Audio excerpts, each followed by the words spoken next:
Hello friends, या व्हिडिओमध्ये आपण बघूया कारगाव या स्टेशनचा गेज कन्व्हर्शन प्रोजेक्ट अपडेट। या स्टेशन एरियामध्ये अर्थवर्क म्हणजे जमिनीचं भराव काम सुरू आहे।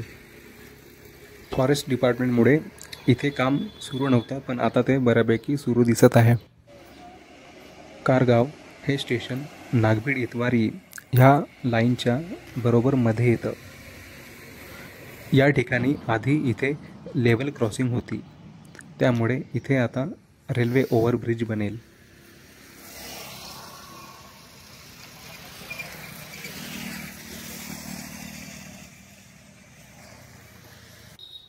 हे आहे कारगाव येथील शिव मंदिर। महाशिवरात्रीला इथे यात्रा भरत असते। मंदिरालगतच रेल्वे पुलाचं बांधकाम सुरू आहे। तर असा आहे हा कारगाव स्टेशनचा फरवरी 2025 मधला प्रोजेक्ट अपडेट। आणखी अपडेट्स बघण्यासाठी चॅनल बघत रहा। Thank you for watching.